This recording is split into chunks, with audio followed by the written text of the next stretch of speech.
नालासोपारा में भाई ने बहन को उतारा मौत के घाट, कैंची से गर्दन पर जानलेवा हमला कर दिया, खौफनाक वारदात को अंजाम। नमस्कार, मैं हूं शिवानी दुबे और आप देख रहे हैं mirror of truth.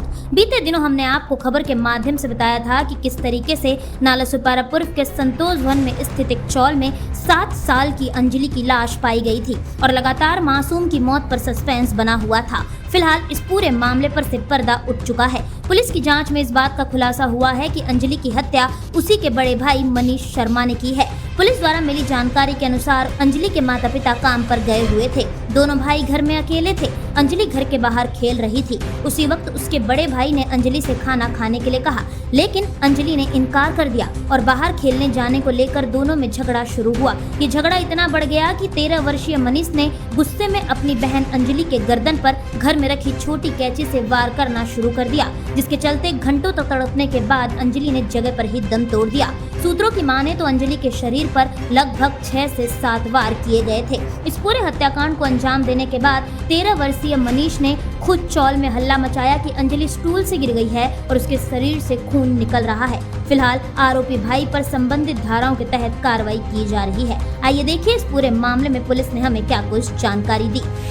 पेल्लार police station अकस्मात मृत्यू नंबर 57/2025 हा दिनांक 17/4/2025 रोजी दाखल झाला होता।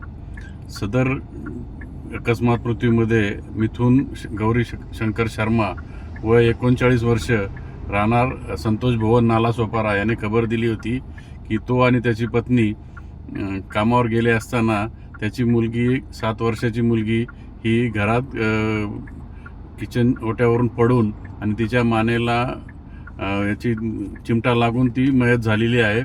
तिला जखमी झाली आहे आणि तिला हॉस्पिटलमध्ये ॲडमिट केले असता सरकारी हॉस्पिटलमध्ये तिला मयत घोषित करण्यात आले होते।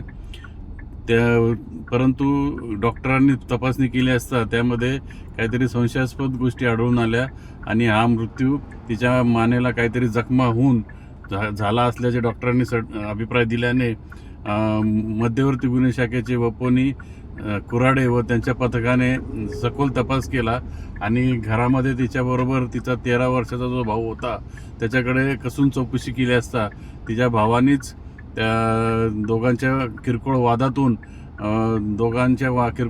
तिला मारले असे कबूल केले आहे। सदरचा गुन्हा हा पेल्लार पोलीस स्टेशनमध्ये दाखल असून पुढील तपास पेल्लार पोलीस स्टेशन करीत आहे।